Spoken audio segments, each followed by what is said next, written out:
This is the Horse Radio Network. This is episode 172 of the Stable Scoop Radio Show, the Wonder Woman Shake. Please support our sponsors as they make this show possible. Equestrian Collections offers the whole universe of your holiday shopping at your fingertips at a price you can afford. You can shop with them at equestriancollections.com. Plus, Kentucky Performance Products. For all of your supplement needs, visit kppusa.com.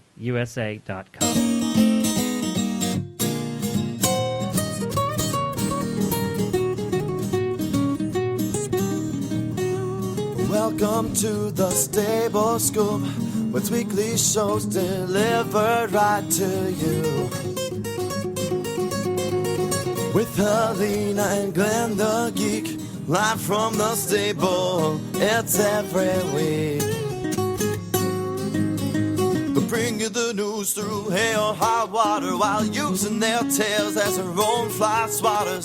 So sit on down and laugh till you poop, cause it's time again for the Stable Scoop. Stable Scoop.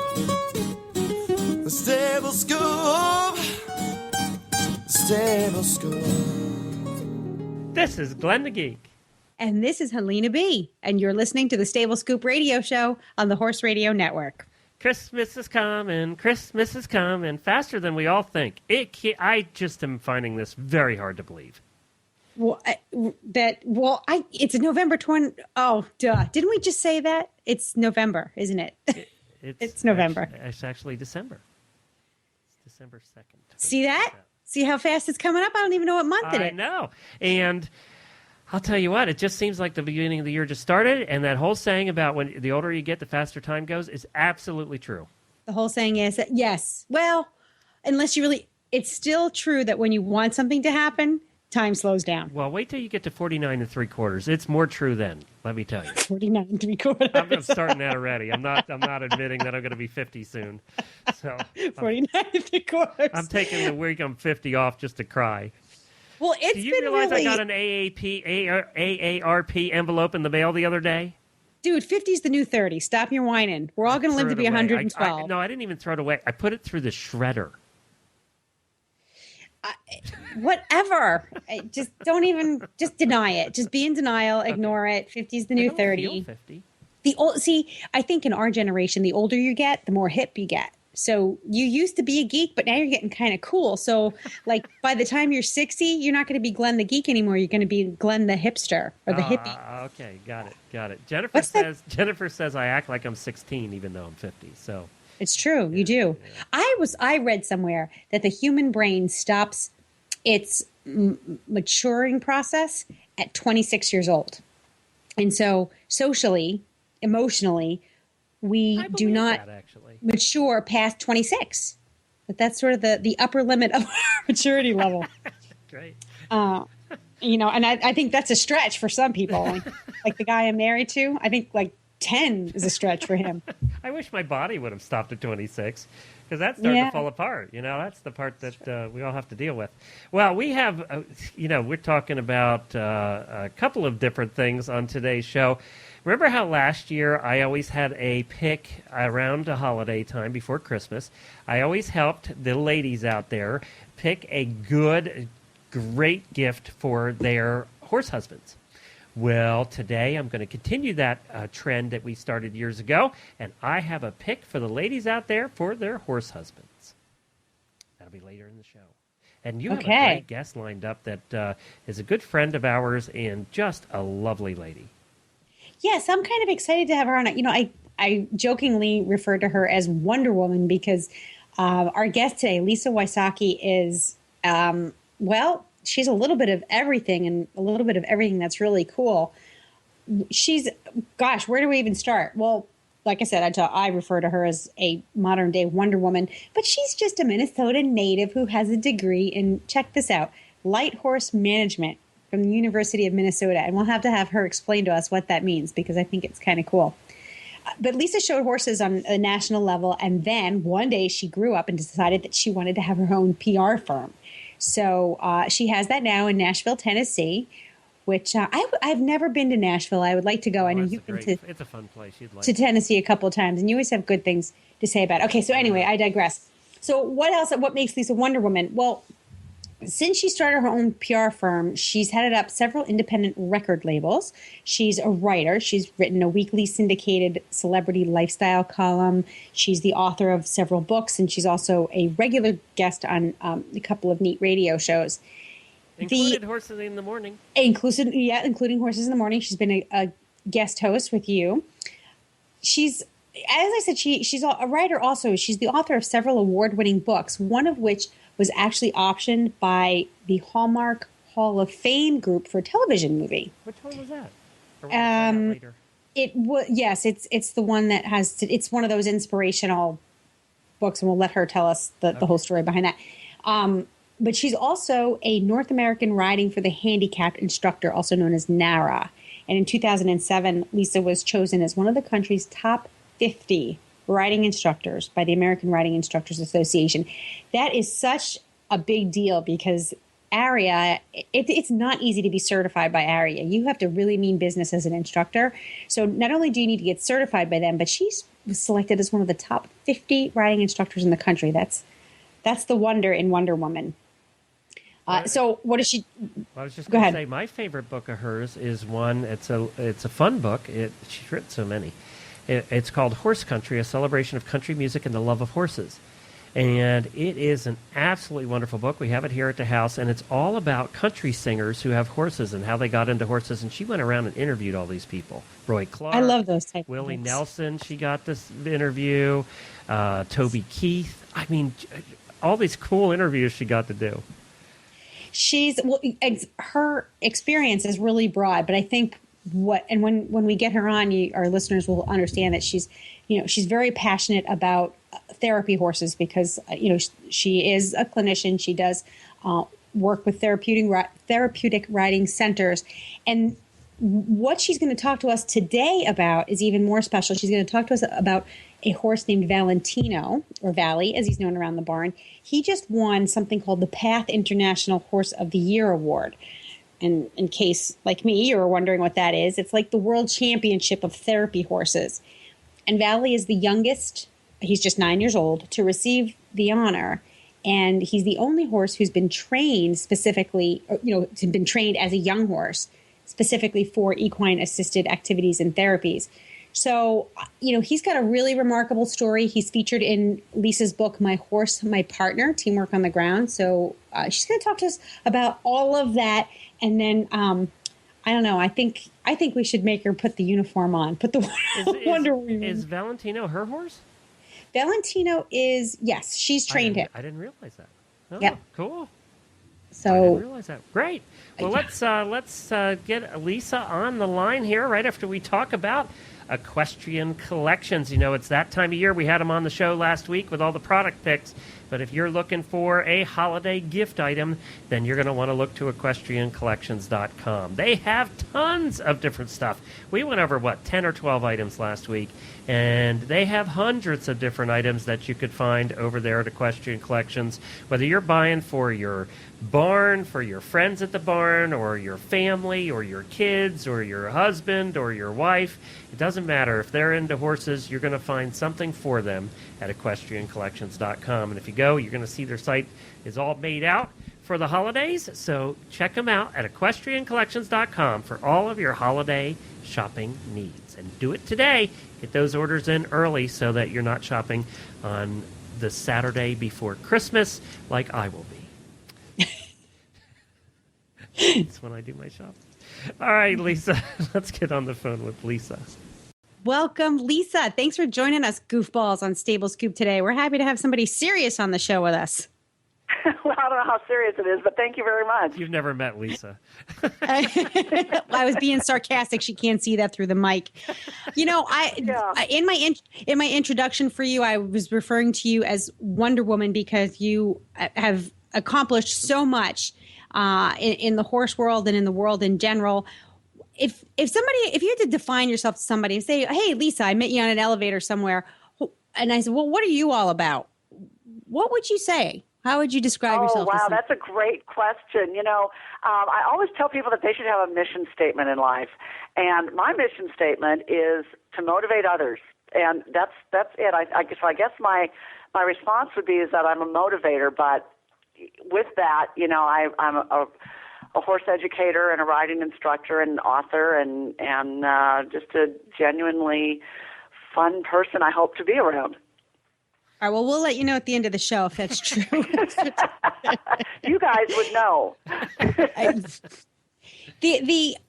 What are you working on right now? I know you've got a couple of really wonderful things under your belt that you've accomplished, but we first talked to you, or we got in touch with you because of Valentino. Yes. This is a really special deal. Tell us about Valentino and Path International. Path International is the Professional Association of Therapeutic Horsemanship. It was formerly known as NARA, and it's kind of the governing body of the therapeutic riding industry. And, Valentino is a horse that I first met when he was 3 years old, and he's a walking horse, probably pony cross. And what's really interesting about him is that he's a rescue horse. And when I first saw him online. He'd been rescued by Horse Haven of Tennessee, which is in the Knoxville area. And the riding center that I was with was looking for a smaller horse with a lot of great movement and, just a really intelligent horse. And everything we'd heard about this horse, even though he wasn't what you would imagine to be a typical therapeutic riding horse, he was right on the money. The only problem is that he'd been abandoned as a yearling, had no people skills, no horse skills. He kind of grew up on an island, not on an island, but in a vacuum, and he had been starved. And when I saw him, he was 13.2, skin and bones, and really the most unlikely prospect for a therapeutic riding horse that you ever might see. But something about him said, "Take me home and help me to help others." Yeah, and we brought him. He was at Saddle Up at the time, and the first time I ever saw him in person, he was in a round pen, and I remember him pacing back and forth with his head up, his nose up over the top of the round pen, because at 13.2 at that point he wasn't all that tall, and he was so agitated, but there was something about him, just that my heart just went out to him, and I thought, here's this horse that somebody threw away and just abandoned and had absolutely no regard for, and here he is. So, I designed a program for him, and with the help of many volunteers, we halter trained him, because he really wasn't even halter broke. You could get a halter on him, and he was friendly and curious, but he didn't know anything, and so we taught him how to be groomed and pick his feet for the farrier and accept a saddle and bridle, and over the course of a couple of months, I realized this horse was terrified of just about everything, but he was so brave because he never would move his feet. He'd go up to something new and he would just, like a carriage or a buggy, and he would just shake. I mean, he'd be shaking all over, but he would never move his feet, and he'd touch it with his nose, and he'd touch it a couple times, and then you could just kind of see the wheels in his brain kind of clicking into place, and then he'd give this big sigh, and then, it was okay. And once he'd seen something, he was okay with it. And he's just a really intelligent horse that way. And so I started desensitizing him, and he's actually one of the horses featured in my book, My Horse, My Partner, Teamwork on the Ground, which talks about building a bond with your horse on the ground, and desensitizing is part of that. And, I called about a half a dozen vet schools, because not only did he not only know how to relate with people, he didn't know how to relate to other horses, which was really an unusual problem to have. He didn't know how to be a horse. So the vet schools suggested we put Valentino in a paddock where he could observe other horses and watch other horses interact with other horses. And we did that for about 8 months, and then slowly started turning him loose with horses that had been in paddocks next to him. And he was fine, and he learned how to, interact with people. And about a year or so after we got him, he'd gained several hundred pounds. He'd grown 4 inches, and he started in therapeutic riding lessons. And it was just this amazing transformation of this horse that nobody wanted to a horse that, had value and that people respected. It was amazing. Now, did he through the course of this very slow and intentional process of acclimating him to being a horse? Could you see his little wheels turning? Could you see him accepting and appreciating this new life? Oh, yeah. Yeah, he's the kind of horse, when you introduce something new, he kind of looks at it for a little bit, and then he'll touch it with his nose because he's one of those horses that has to touch something to accept it. And then he kind of turns away from it, and he thinks about it for maybe 10 or 15 seconds, and then he might touch it again, and then he gives this sigh, and he just moves on, and it's okay. But you can see him. And what's really exciting about him now is he's so smart, is that I can be giving a riding lesson, and maybe it's a rider who's more able-bodied or maybe past that initial beginner stage, and of course he's in therapeutic lessons, so I can say, Susie, would you walk your horse forward, and when you get to the fence, turn left. And so Susie, who may not be able to do that on her own, gives Valentino just a little encouragement, and darned if he doesn't walk forward, and when he gets to the fence, he turns left. And he knows so many words, and we have to be very creative in lessons with him because, he knows stop and go and left and right and barrel and pole and cone and all of these words, and he just is so eager to please, he just does it on his own. That said, if the rider can do it on their own, he waits for the appropriate cue. So he's very intuitive that way, which a lot of horses aren't. Yeah. Do you, when you start training a horse like this, you've got this raw material, do you train him to be a well-mannered traditional riding horse before teaching him how to be patient as a therapeutic horse? Or do you sort of does he learn right from the beginning that there really is no rhyme or reason to his cues? How does that work? Not every horse can pick up on that, which is a great question that you asked, because not every horse can differentiate. And I think if you look at some of the really great schooling horses, every boarding barn or schooling stable has this horse that's their rock that is suitable for so many different levels of riders. And I think it takes a really exceptional horse to do that. And Valentino is one of those horses. And for him, it was kind of we kind of did everything all together, and we just built it in stages. And so we did all the groundwork first, and got to the point where he could ground drive over poles and through a pattern, and follow without a halter, through a little trail course, and all of those things that you do on the ground, desensitizing all the way, because not every horse needs desensitization. Most horses, I believe, do. This horse certainly did, because he'd never seen anything. He was 3 years old, and he had been in a pasture that was his home, and beyond the bounds of his pasture, he had never seen anything. So, even for him to see a bicycle or an umbrella was or a plastic bag was, a huge source of concern for him. And so we just built it in stages, and he kind of picked up on our intent along the way, and that, to me, just shows how smart he is. If the rider intends for him to go to the barrel and stop, he'll do that, and he seems to know whether or not that rider has that capability to ask him correctly or not. Now, Lisa, how does a horse win the PATH International Horse of the Year award? Well, that's the exciting thing is Valentino, as you said, was recently chosen the PATH International Horse of the Year. And it's a nomination process. So I nominated him. He's now at Therapeutic Animal Partners in Spring Hill, Tennessee.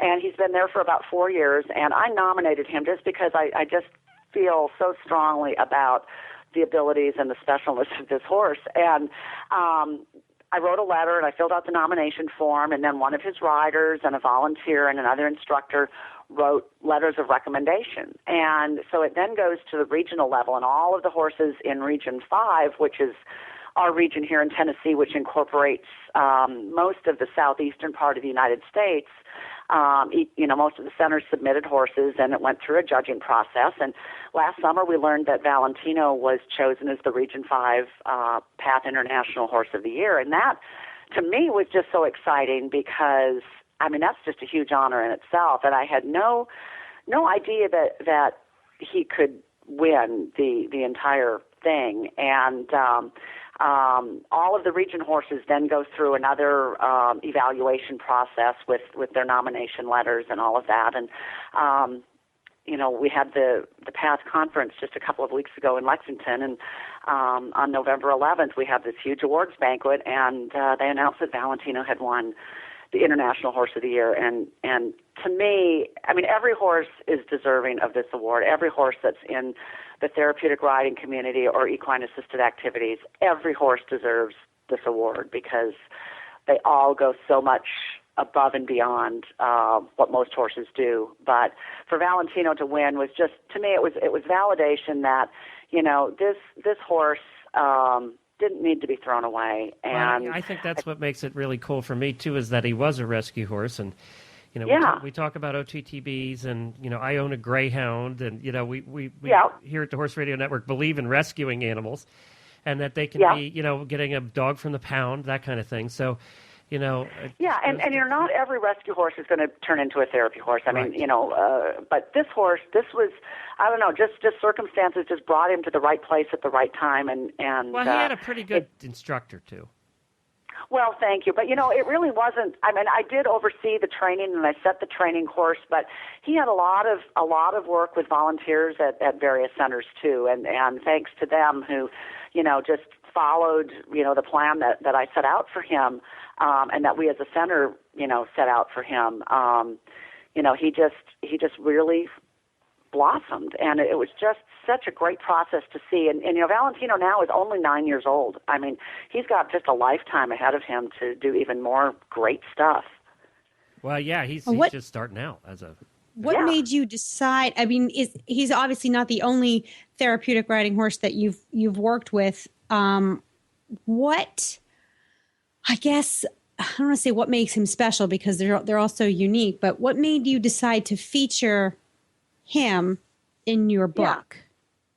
Well, number one is his story, and I just think it's so interesting, and the process that he's gone through has been so unique that I wanted to share that with others in My Horse, My Partner, but also because he is such a willing, great-mannered horse on the ground, and he is, if you ask him to do something, he just takes, a moment to think about it, and then he thinks, okay, this is how I'm going to do it, and then he just does it. So I needed horses. The book has a lot of photos in it, and we also did an accompanying DVD. And so I needed a few horses that really could put up with a several-day-long photo shoot and then a video shoot following that. And I knew that Valentino would be up to that. But also he's so versatile that if one of the other horses really got tired of being on camera, that I could substitute Valley and say, okay, Valley's going to be the one who shows us how to drag a travois, or he's going to be the one who shows us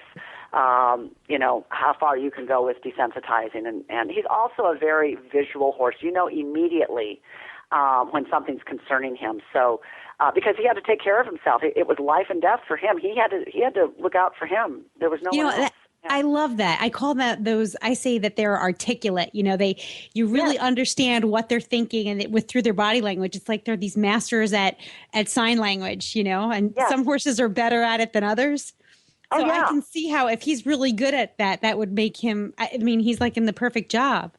He is. He's really good. And, when I'm giving a lesson, he's the first to let me know that rider is a little bit off balance, because he kind of just does this little hitch in his giddy up on his hind end and just kind of tries to get that rider kind of back in where they need to be, And then don't you just look at him and say, thank you? Like, thanks for just letting me know. It's like, it truly is like a partnership. It really, I can see that. He's the best teacher. I mean, he's the best instructor that there is, because he knows exactly what that rider's level of capability is, far more than I do. I assume that the rider is going to be able to struggle through, a set of instructions, or that they're going to be able to do it easily. Valentino knows. He knows exactly, and gives them just the right amount of challenge. And as I said, those horses are few and far between. And for him to come from, a background of, abandonment and neglect to being such an integral part of Therapeutic Animal Partners is just phenomenal.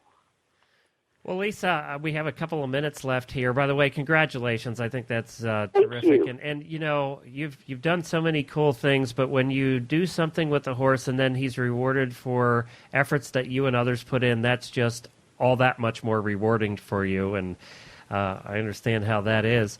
But you have some other babies in your life, and that's your books. Yeah. And I want to know, I read one here not too long ago, is your dive into fiction, The Yes. Opium Equation, a Kat Enright mystery. How's it doing?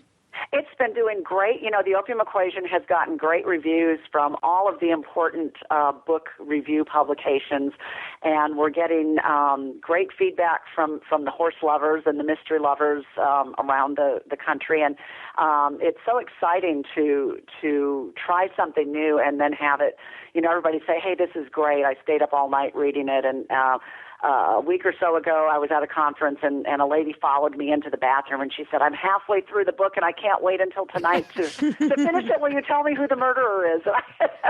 Well, tell everybody a little bit about what it's about. Kat Enright is an Appaloosa horse trainer who lives outside of Nashville, Tennessee, and she finds the dead body of a retired movie star who lives next door to her, and she's implicated in the murder. So she has this wacky cast of characters, including a very possibly psychic horse who help her solve the mystery. And I've lived in rural Tennessee, even though I'm from Minnesota originally. I've lived here for 26 years. And, there are just some very odd characters who live here. And so I incorporated... Let me tell you, there's some odd characters that live everywhere. Well, that's true. That's true. But I incorporated some of the characteristics of those people into the book, and I think it makes for a really fun, engaging read. And then Kat also gives some horse tips at the end of a lot of the chapters for people who might not be horse lovers. So it is. Well, I would describe it. What? There's people who aren't horse lovers? No. I would describe there it as are. quirky. Imagine that. It's kind of a quirky cast of characters. Quirky is a good word, I think, for the cast of characters in this book. Yes. Yeah. And, the Opium Equation is something that's been living in my brain for about 17 years. So it's so great to finally have it be published and everybody really like it. And I'm working on the second series in the book. And I've written some real people into the book. And so I've threatened to put some of the Horse Radio Network people into the second book. So... Yeah, you guys might want to keep your eyes open on that one. Uh-oh. Okay. Okay. I love that you have a book that's set in Tennessee, and there had to be a Bubba in it, and there was. Of course. Yes. Of course. Bubba is a main character in the Opium Equation, and he's just a pivotal character. There had to be. So, now, I'll tell you what, that was not my favorite book of yours, and you know which one is, I think. Horse Country. Yes, that is still my. If you have somebody on your Christmas shopping list that is a country music fan and also likes horses, you have to get this book, and it's still for sale at Amazon, I believe, right? Oh, absolutely, yeah. And it's in a lot of the tax stores and in a lot of the stores around the country still. It's called Horse Country, a celebration of country music and the love of horses, and you got to meet some of the coolest people out there. I did, and I for a while I was a country music publicist, and I got to meet some of the top stars of country music, and it was really fascinating to me to realize that a lot of them were horse lovers, and that they felt about their horses just like we all feel about our horses. And so I interviewed Charlie Daniels and Brad Paisley and Toby Keith and Tanya Tucker and Lynn Anderson, and just the elite of country music, and they all Willie had. Nelson was in that mix, if I remember right, wasn't he? Yes. Yeah. Yep. And we just had a great conversation. Did you meet him about on the what horses bus? meant to them. Pardon? Did you meet Willie on the bus? I didn't meet Willie on the That's a bus. good thing. No, I That didn't get chapter that was privilege. that was a happy chapter after she met him on the bus. It was a happy chapter. Yes. Yes, unfortunately, I didn't get to meet Willie on the bus, but I've heard stories from people who do, and it's quite entertaining. Willie has happy horses. I want to ask you, Glenn's right. We don't have too much time left, but there is something that's sort of important to me that I want to ask you about. And it's a book that you co-authored called Front of the Class, How Tourette's Syndrome Made Me the Teacher I Never Had. How has Tourette's been part of your life, or how did that whole thing come about? You know, Brad Cohen, who has Tourette's syndrome, and I have the same literary agent. That's how the book came about, and it went on to become a very popular Hallmark Hall of Fame television movie, which was an amazing process. But I was interested because some of the students that I teach in the therapeutic writing field have Tourette's syndrome. And so to be able to co-author a book with Brad that was really positive and motivational, I knew would give a lot of those writers and their parents and caregivers some hope, because Brad became the Georgia State Teacher of the Year despite all odds. And, you know, it's outside the horse field, but it's not outside of the therapeutic writing field or my field, you know, my goal as a motivator. It was right in the channel there. So it was a great process. It's a really inspiring book. And whenever I really have a bad day, I think about Brad, and I think, you know, Brad can do it. I can do it. We can all do it. So it's a great book. Well, I think I'd like to get my hands on it, because I just remember, teaching the up-down kids. We had a couple of children who were now what they call on the spectrum, the autism spectrum. And, kids have varying challenges. But what I found was so inspirational to me was how relaxed, how these kids could get in touch with themselves, because their emotional and mental challenges just sort of disappeared when they were riding, when they were in the saddle. And it was like they were seeing themselves for the first time. And I just remember how that made me feel inside. And I know that I have a very close friend with a son who has chronic tic disorder, which is sort of related to Tourette. And,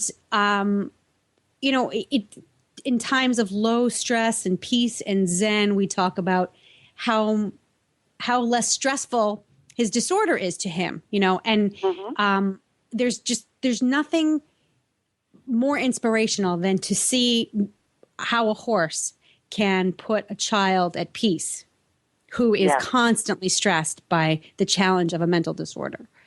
Yes. Yeah. Horses are just amazing teachers. They're so inspiring. They're spiritual. They just really bring out both the best and the worst in us, but teach us so much about ourselves. I just can't imagine life without them. Well, I'm glad that you're putting your experiences into books, because I would like to read them all for Christmas, preferably, Glenn. Find them right now. In stores and online everywhere. I don't like to give specific to encourage one specific store over another, but Amazon.com typically has the best prices. And then you also have a website too, don't you, Lisa? I do. It's LisaWysocki.com, and Wysocki is spelled Wysocky. And you can also follow me on Facebook at Power of a Whisper on Facebook. Okay. Well, this is terrific, Lisa. Thank you so much for joining us. We could talk to you all day. Thanks so much. And we'll definitely have you back. That's for sure. We always do, and I just love when you come on with us. Oh, it'll be great. Thank you guys so much. It's been a pleasure. Thanks, Lisa. Take good care. You too. Bye-bye. I'm inspired. I haven't even read one of her books yet, and I'm inspired. You're going to love them. You will. I know you well enough to know that you will love all her books. She does a terrific job. And I'm really interested. I'm interested in, I'd like to learn a little bit more about Valentino and what went into his training, because I think that's a pretty cool thing to take a horse from that kind of situation and know enough that this guy can help others, to be a horse trainer and know enough that you can take him and, I don't know, make wonderful things happen. And I do recommend The Opium Equation if you're looking for a gift this year. It's new out just recently, and yours truly is on the book. Get out of here. I did one of the editorial reviews for the book. She sent me the copy of it early on before it went to print, and I did an editorial review for the book. Oh, no. There goes his ego. And I didn't know. We did learn something, that she is in her next book of the Cat Enright series. There's going to be a Horse Radio Network hosts. That's interesting. I didn't know that. Oh. That's what she said there. She said she's writing us Horse Radio Network people into the book. Oh. Oh. We'll have to see what that's all about. I wonder if we're the ones getting murdered. Hopefully, if she does incorporate, I would like to be the murderer. I would like to live out my fantasies through Lisa's books. We'll let her know. We'll let her know that. That's funny. All right. Tack and Have It is next. My horse husband pick.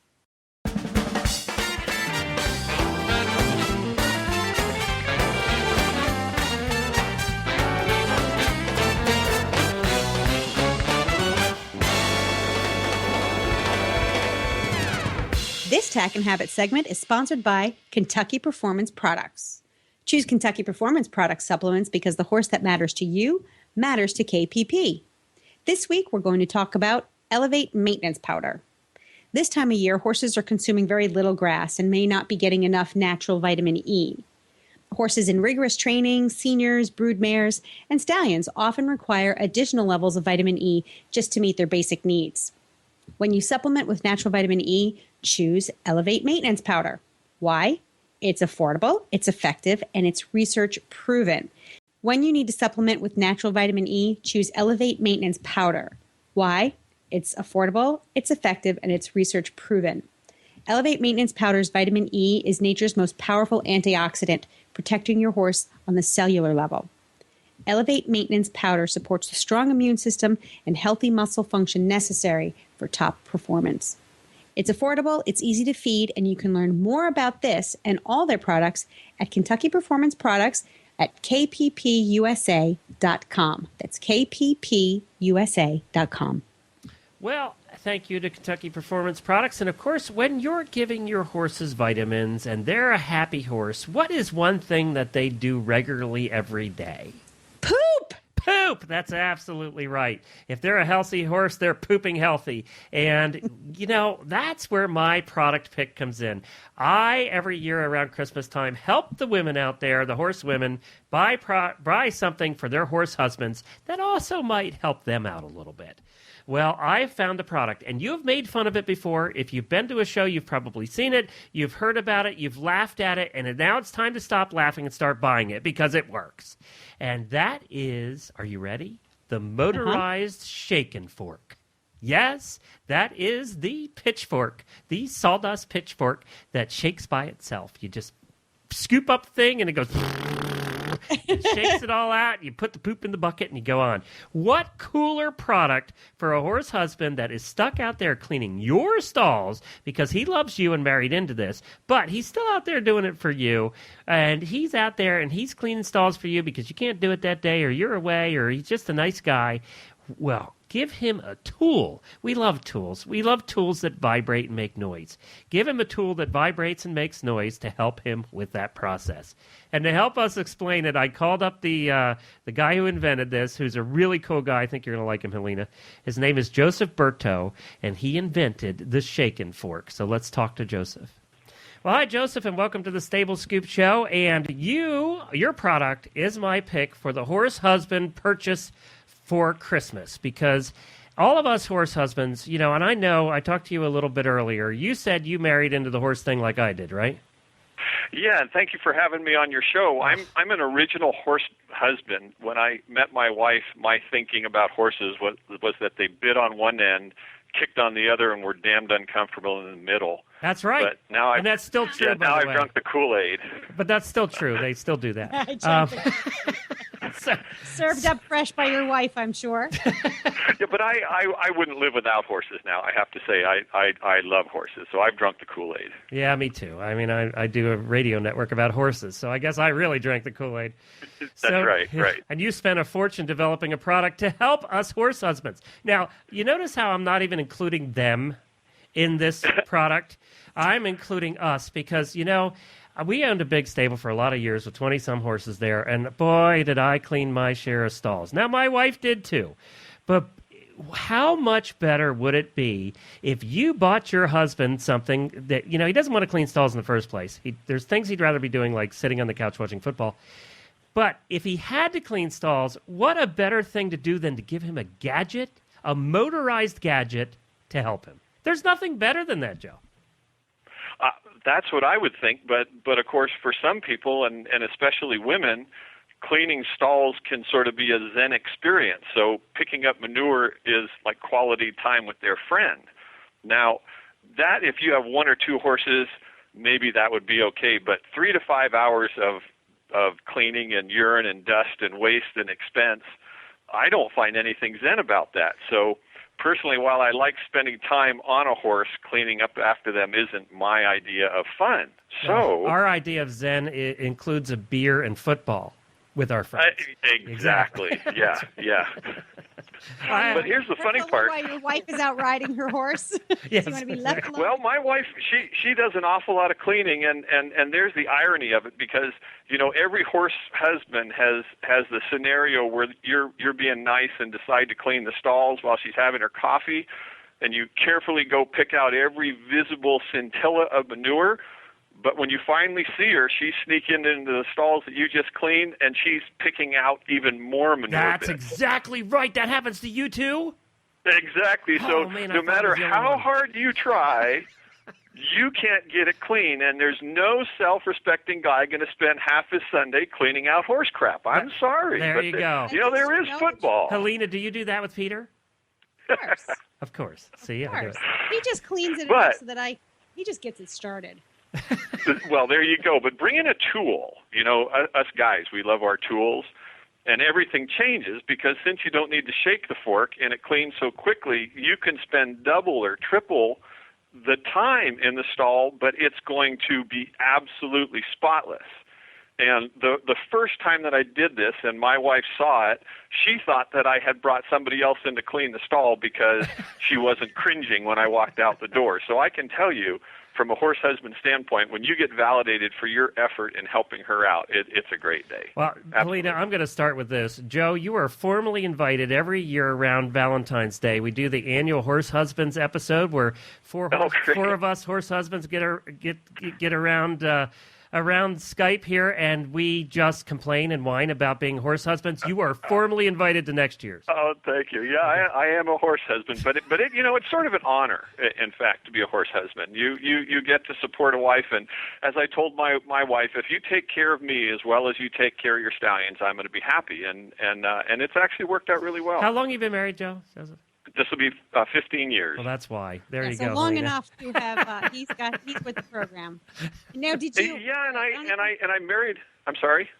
I don't even want to ask any more questions because I just want to let this go. I don't want to know any more truths behind it. I just want to enjoy the very place where you are right now. All right. So let's talk about... and I married my wife, like I say, because of the horses. So I had a sense of what I was getting into.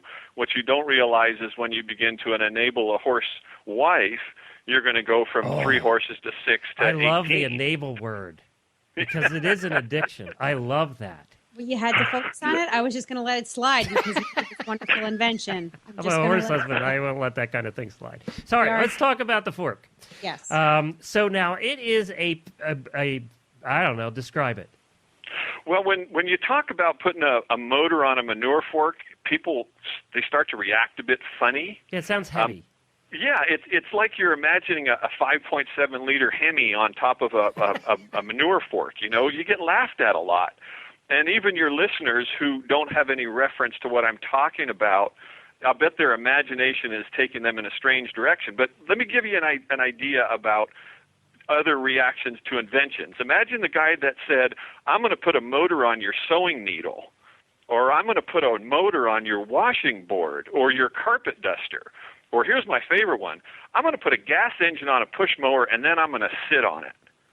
Now, of course, we're talking about sewing machines, washing machines, vacuum cleaners, and riding mowers. So it's just the problem with the shake and fork is that I'm just a tiny little bit ahead of my time. But personally, I'd rather laugh at me than spit at me, I love that. Now, how quiet is it? Is it loud? No. If your horse is used to clippers, then it's not going to have any problem with the shake and fork. And is it heavy? You talk about the motor and it not being heavy, so how heavy is it? Believe it or not, in some cases, there's manure forks that are not powered that are heavier than our powered fork. You can buy this with a carbon fiber hand pole. It's got lithium-ion batteries. It's got a tiny little motor on the bottom of it. Whoa. back it up just a minute here. Back it up just because now I'm interested. You said something about a carbon, what? Go back, because that's light stuff, isn't it? Oh, yeah. Well, this is the reason it's a perfect gift for a horse husband, because, Tim the Toolman Taylor could have invented it. I mean, it could have been called the Binford Super Pooper or something like that, But it's really, so it's really light. Like, because I know that there are golf clubs that have like these carbon shafts, which are really, really light. And so you're saying that this thing is, so how much does it weigh then?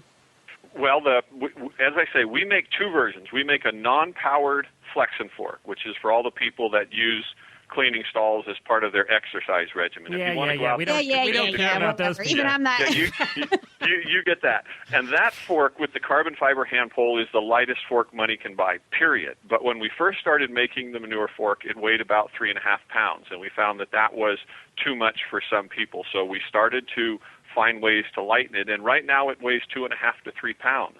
You can put on the carbon fiber hand pole, and that saves 0.5 pound right off the bat. Okay, so if you do that, you're at about 2 pounds probably, or thereabouts. That's the 2.5 pound, yeah. Well, we never hear... So what you're not getting in exercise swishing back and forth, you're getting in an exercise holding the pole. See, that's the way we need to look at it. No, the exercise, you're not getting the exercise cleaning at all. The reality of it is you're going to get the exercise riding your horse. Or there's a lot of other things that you can do with the time that you're saving. Real romantic things like, I don't know, putting gravel in the muddy spot or fixing the leaky water trough or rehanging the sticky stall door. Good. I know. I mean, there is nothing more romantic than gravel, except maybe stone dust. It's true. All right, now. It is true. Next, you're going to say putting up hay is romantic, too. God, that's it, That's Valentine's Day. Stuff. So now, does it really save you time? Yeah, you save about 50% of the time. I mean, that's not to say that you can't spend the same amount of time cleaning. Like I was saying earlier, if you want to go through the stall 3 times and get every scintilla of manure out, you'll be able to do it. But if you take a regular fork out there and you just stand there without moving, nothing is going to happen. With the shake and fork, you can pick up the manure, lift it off the ground, squeeze the button, and it will work. And there are some people that shake their shake and fork, but I say that's like pushing a riding lawnmower. Why would you do that? So now, okay, go ahead, you can use it. It's just as effective for picking up urine-soaked shavings as well. So you don't have to. Oh yeah. Yeah, it's a great fork all by itself. I mean, if you want the exercise, just don't push the button. But I don't find very many women that are using push dusters or vacuum cleaners anymore. You want to have the power once you have it. It just takes a little while to get used to. Now, I know a couple of men doing the push dusters. That is a good question, betting wise. The women have evolved past that. So we hope. Checks out the cleaning lady. But I write checks out to the cleaning lady, and then I go out to my barn and I clean that by hand. But you'd be surprised how much ridicule when I go to shows I get because I'm making a job that's traditional a lot simpler. And it's a little bit like when digital cameras first came out and how people that used digital cameras because you didn't have to set the f-stop and you didn't have to do the light meter thing and all that, how you were amateurs.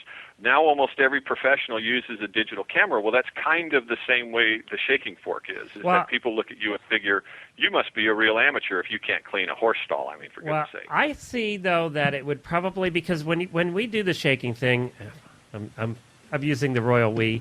When we do the shaking thing, we tend to waste bedding because you don't shake it down to the last bit. I imagine you would probably save bedding with this because it's sifting more than we do.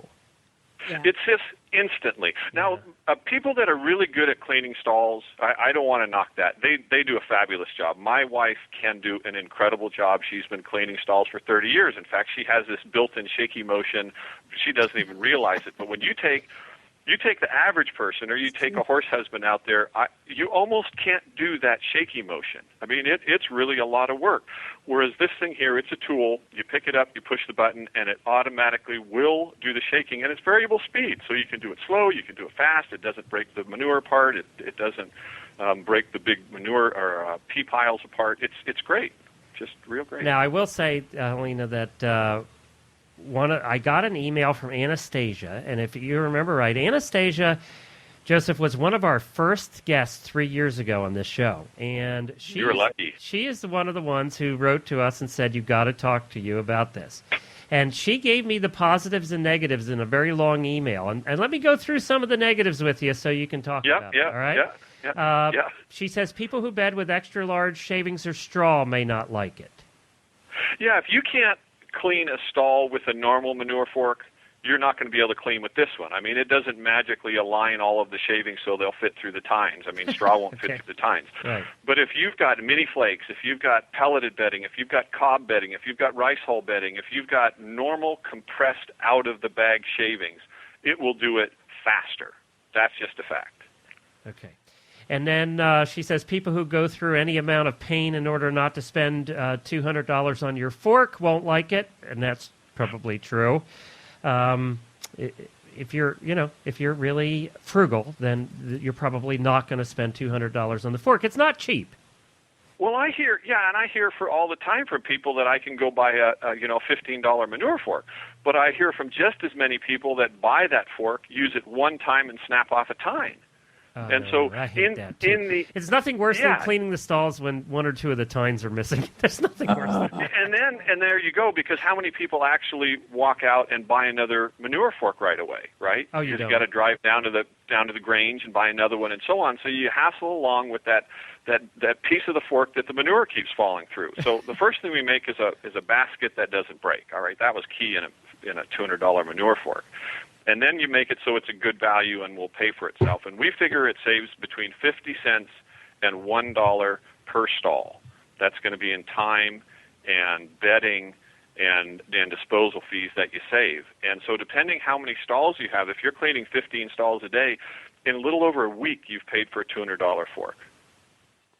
Well, there you go. Pretty good math. And Helena, this guy is one of the very few guys in the horse world that has been on the Today Show. How the heck did you end up on the Today Show? That's what I want to know. Wow. How'd you get to talk? Where in the world was Matt Lauer? There was a program going to come out a year or so ago called it was a new inventors show to take over the Billy Mays show. Yeah, I remember that. And they did a kind of a pre-show testing or some pre-show taping.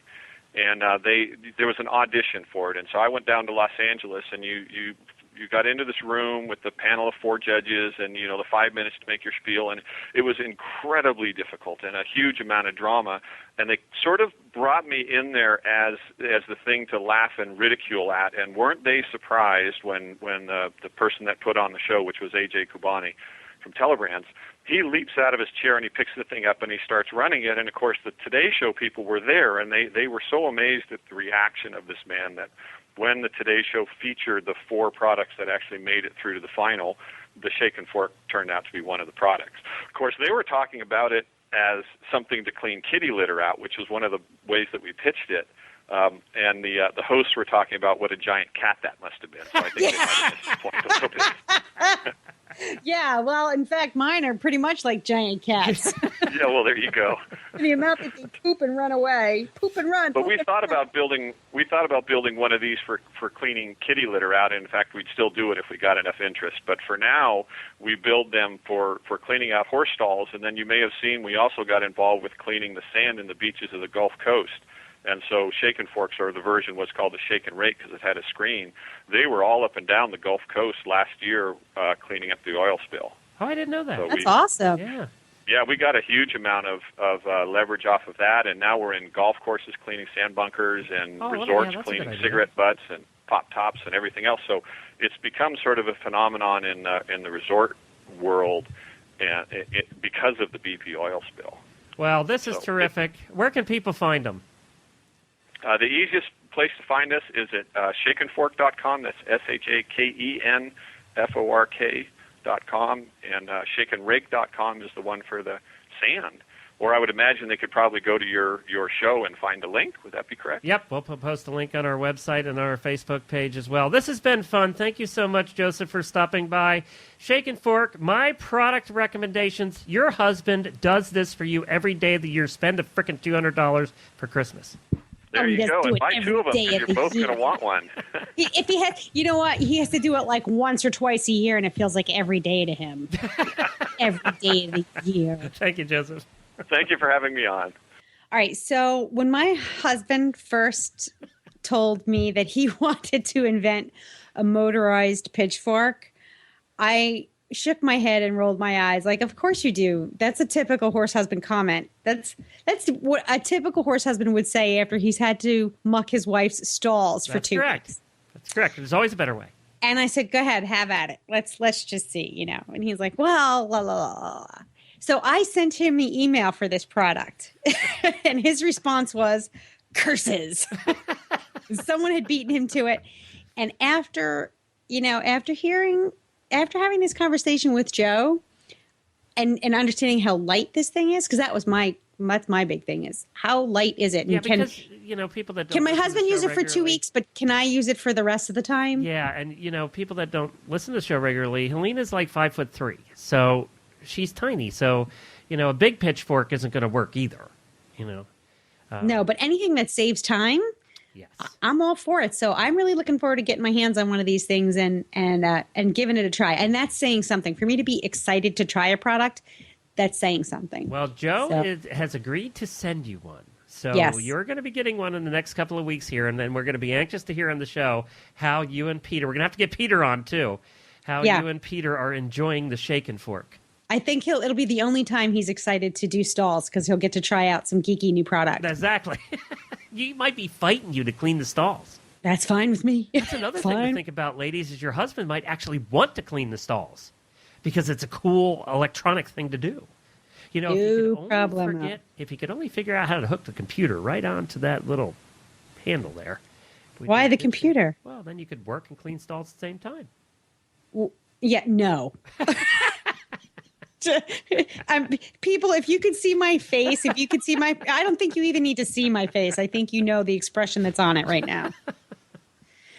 If this thing, like I said, if it saves time, it'll give me more time to ride my new quarter horse. Yeah, what happened there? I saw a posting, but I didn't hear any details. All right, this is the quick and dirty. I have Reader's Digest. deal. I have the deal of the century. A young but very mannerly and quiet quarter horse is going to be coming to stay with us for a couple of months as a trial basis. And he's trained and everything? He is trained. He's trail trained. I mean, he's not a veteran. He's only, 5. He's young, but he's super quiet. And right now his favorite speed is slow, which is great for me. But again, extremely mannerly. Doesn't seem like he's got a spook in him. So we're going to give him a try here at the old Hither and Yon farm, and we'll see what happens. The good thing is it's low risk. If he doesn't work out, he can go right back to his mama. There you go. Well, that's the best way. Well, I'm anxious kidding. to see how this works out for you. I've been telling you a long time you needed a quarter horse. Yes. So well, I did go shopping for one. This is the kind of horse, and Wendy Ying will probably attest to this. This is the kind of horse that I should have bought when I bought Pi. However, that said, I still really, really like to ride Pi. And he's going up to a boarding barn where he can get worked regularly. He'll be in an indoor and he'll get jumped and polish up all those wonderful skills. Somebody else is going to ride him? Or? Yeah, somebody else is going to ride him while I'm still healing. But you know what's going to happen, don't you? Come the springtime, I'm going to have 2 really fabulous horses and not enough stalls. Well, you can always add more stalls. That's everybody. Yeah, sure. That's how it starts. So that's the quick and dirty. We'll stay tuned to find out what happens. Good luck with that. What's his name again? His name is Martin. Oh, really? Martin. It's an odd name for a horse. No, it's not. I just don't know if I've ever known a Martin horse. I've known Martin people, but I don't know if I've ever known a Martin horse. Well, good luck with Martin. Thank you. We'll be anxious to hear about that. And, of course, we'll be back again next week with another episode here. And I think next week we're working on doing our second annual Tournament of Roses show, where we're going to have the organizer on from the Tournament of Roses parade and a couple of the acts that are going to be in the parade this year. So we're trying to get that set up for next week. Hopefully we'll be bringing that to you again. We did that last year. It was so much fun. And that's where we met the All-American Cowgirl Chicks. Remember? It was on that show. And I got to meet them over the summer here at the Kentucky Horse Park. Lovely, lovely people, Lynn and the gang over there. They were so much fun, and they were so excited to meet us. I was very excited to meet them, and they were excited to meet us. So it was fun. And we're hoping to get a couple more different groups with you that are going to be in the parade this year as well. So that'll be coming I just up next week. I want to point something out here, is that we actually know what we're doing next week. I know. That's so for all of you regular listeners who know that Glenn and I we don't have a clue what we're doing in one show, let alone future shows, I want you to make note of this what would you call this the growth fall through. That's okay. It doesn't matter. Even if they fall through, we sort of have an idea. It just proves that we are maturing into our roles as producers and hosts of America's favorite horse radio show. Don't count on it on a regular basis, though, Helena. Oh, come on. Why you got to be such a Danny Downer? And for details about today's show and all the links, you can go to stablescoop.com. And also, we love your feedback, so please send it to Helena at horseradionetwork.com. If you send it to me, I don't know if I'll ever get to it because I get 1,000 emails a day. So send them all to Helena. There's that ego again. Yes. Send me your love. Send me your love. And that is it, isn't it? I want to thank our sponsors, Equestrian Collections and Kentucky Performance Products. And be sure to visit all the great shows on the network at horseradionetwork.com. That's it, Helena, for this week. That's it. That's plenty.